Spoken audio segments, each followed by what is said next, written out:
వచ్చే విశాఖ ఎమ్మెల్సీ ఎన్నికల్లో స్థానికులకి కూటమి టికెట్ ఇవ్వాలని తెలుగు శక్తి అధ్యక్షుడు బివి రామ్ కోరారు. గత ఎన్నికల్లో సైతం బొత్స కుటుంబం ఓటమి పాలైందని ఎద్దేవా చేశారు. వైసీపీ ఎమ్మెల్సీ అభ్యర్థి బొత్స సత్యనారాయణ స్థానికేతరుడని మండిపడ్డారు.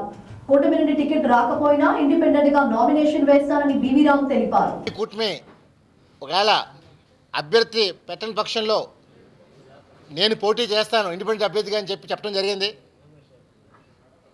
ఎందుకంటే ఇది విశాఖపట్నం ఎమ్మెల్సీ. ఇక్కడ స్థానిక కార్పొరేటర్లు అనకాపల్లి, నర్సీపట్నం, అరకు ప్రాంతాల్లో 838 ఓట్లు ఉన్నాయి. డెఫినెట్గా నాడు 2021లో వైసీపీ దుర్మార్గంగా అటు జనసేన కానీ ఇటు టీడీపీ కానీ నామినేషన్ లేకుండా దౌర్జన్యం చేసి నామినేషన్ చింపి పోలీసులతో పెట్టి అరాచకం సృష్టించారు. మరి ఈరోజు ఏదో మాకు అత్యధిక మెజార్టీ ఉంది కదా, మేమే గెలుస్తాం, మరి ఇవాళ జగన్మోహన్ రెడ్డి గారు టీడీపీ ఎందుకు పెడుతుంది క్యాండిడేటు అని ఏదో మాట్లాడుతున్నారు. సిగ్గుండాలన్న కొడక. ఆ రోజు నువ్వు జనసేన టీడీపీ వ్యక్తులు నామినేషన్లు వేస్తుంటే దౌర్జన్యంగా ఈయనకుండా ఆ నామినేషన్ చించేసావు, పోలీసులతో తప్పుడు కేసు పెట్టావు. నాకు తెలిసిన 2-3 కూడా ఇలాగే జరిగింది. ఈరోజు ఈ అన్యాయాన్ని ఎదిరించాలని, ప్రశ్నించాలని, న్యాయం గెలవాలని విశాఖపట్నం ఆత్మవరం కోసం రామ్ దిగుతున్నాడు తప్ప ఏదో పదవి మీద మోస్తూ నేను దాట్లే. ఈరోజు రాష్ట్రంలో 5 ఏళ్ళు చూసాం అరాచకాలు చేశారని. మరి ఈవేళ జగన్మోహన్ రెడ్డి గారు ఏదో మమ్మల్ని ఏదో చంపేస్తారని ఒక తప్పుడు మాటలు మాట్లాడుతూ ఆంధ్రప్రదేశ్ పరువు మొత్తం చేస్తున్నారు. నేను ఒక్కటే ప్రశ్నిస్తాను బొత్స సత్యనారాయణ గారిని, నీ కుటుంబాన్ని ప్రజలు చిత్తుగా ఓడిస్తే సిగ్గు లేకుండా ఏ మొహం పెట్టుకొని నువ్వు ఎమ్మెల్సీ నామినేషన్ చేస్తాను అడుగుతున్నాను. అసలు నీకు అర్హత ఉందో అడుగుతున్నాను. ప్రజలే నీ కుటుంబాన్ని చీకొట్టారు. నీ భార్య, నీ శ్రీమతి బొత్స ఝాన్సీ గారు విశాఖపట్నం చేస్తే 5 లక్షల పైన ఓడించారు. ఇది నీ కుటుంబం క్యాలిబర్. మరి అంటే వైసీపీలో ఎటువంటి మగాడు లేడా దద్దమ్మలా అని అడుగుతున్నాను. ఎందుకంటే ఇది విశాఖపట్నం ప్రాంతానికి చెందింది. నాడు 2014లో విజయం గారు విశాఖపట్నంలో పోటీ చేస్తే నాడే నేను వ్యతిరేకించాను. నేను రాయలసీమ వస్తే వ్యతిరేకించాను. పక్క జిల్లా వస్తే ఎందుకు ఊరుకుంటా అడుగుతున్నాను. ఎందుకంటే నాకు కావాల్సింది నా ప్రాంతం వాళ్ళు. ఇది ఎంపీ అనుకోండి చేయొచ్చు, ఇది ఎమ్మెల్సీ స్థానిక కోటా నుంచి వస్తుంది కాబట్టి స్థానికడే పోటీ చేయాలని ఎజెండా. టీడీపీ ఇప్పటికే ఏదో పిల్లా గోవిందు, గండి బాబ్జీ గారి పేర్లు నిలబడుతున్నాయి. ఇంకా అధిష్టానం ఏది ఫైనలైజ్ చేయలేదు. నేను ఉదయం వచ్చి నేను ఏలూరు వెళ్ళి నేను పెట్టాను, పరిశీలన చేయమని చెప్పాను. మరి ఏం జరుగుతుందో మధ్యాహ్నానికి తేలుతుంది.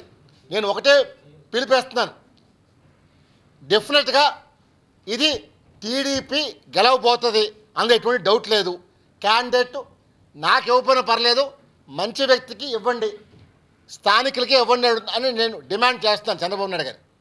ఇది ప్రజలు విశ్వసనీయతకి టీడీపీ మారుపేరు కాబట్టి చంద్రబాబు మీద నమ్మకంతో ఆంధ్రప్రదేశ్లో 164 సీట్లు కూటమి గెలిపించారు.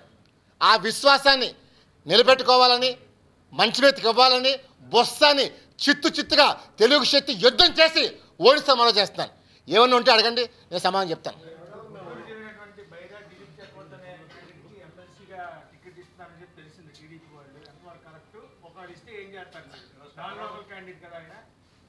నాకు అది ఇప్పుడే తెలిసింది, ఏదో బైరెడ్డి దిలీప్ అని.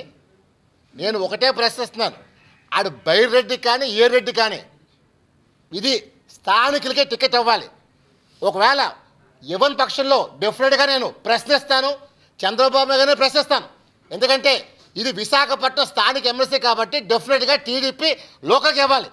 గతంలో చెప్పాను, విజయనగరం ఎంపీ కార్యకర్తకి ఇచ్చామని చెప్పి గొప్పగా చెప్పుకున్నాం. అలాంటప్పుడు నాకు ఇవ్వకపోయినా పర్లేదు, ఒక నిజంగా కూటమి క్యాండిడేట్ పెడితే టీడీపీ కార్యకర్తకి ఇవ్వమని చెప్పి డిమాండ్ చేస్తాను తప్ప బైరెడ్డిని, దిలీప్ని నేను వ్యతిరేకిస్తామని చేస్తున్నాను.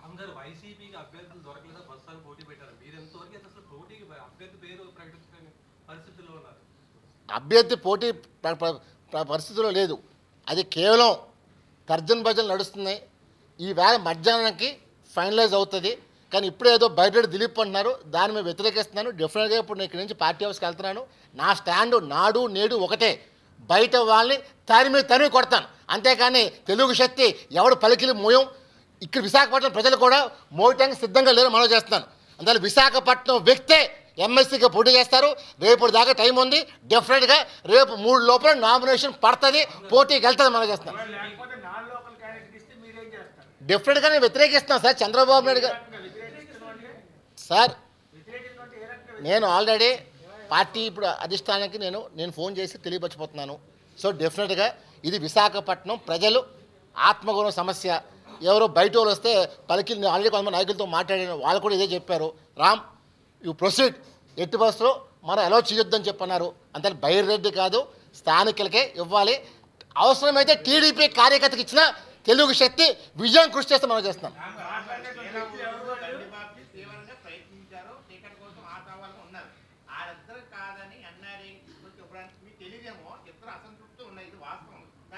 సార్ అసంతృప్తి ఒకటి ఇప్పుడు నేను నెక్స్ట్ పార్టీ హౌస్కి వెళ్తున్నాను, నేను వ్యతిరేకిస్తాను. అందువల్ల ఎట్టి పరిస్థితుల్లో బైరెడ్డి నామినేషన్ అనేది జరగదు.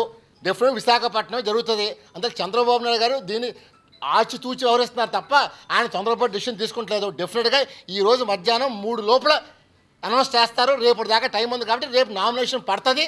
బొత్స ఓడిపోవటం తథ్యం మనం చేస్తున్నాం.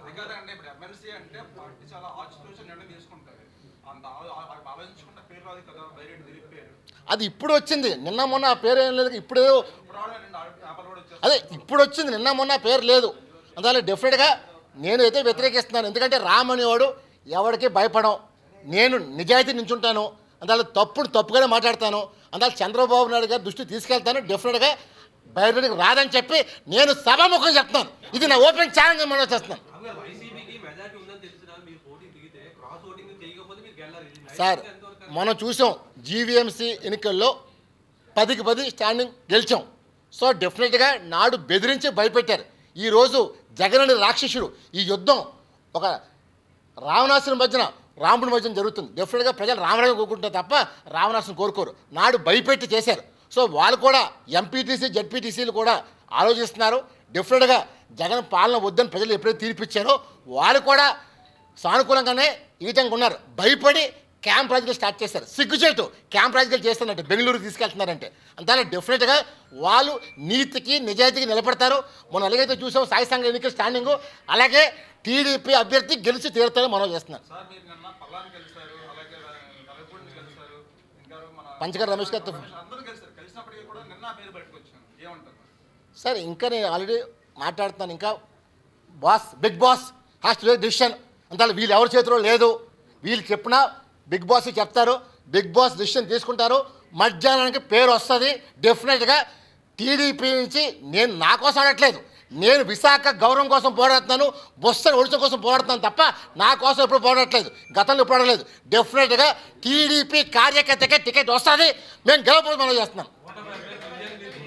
డెఫినెట్గా కృషి చేస్తాను. ఇది నాడే విజయం ఓడించాను. నేను జగన్ పైన 9 బాటలు లాయించాను. నేను నాడే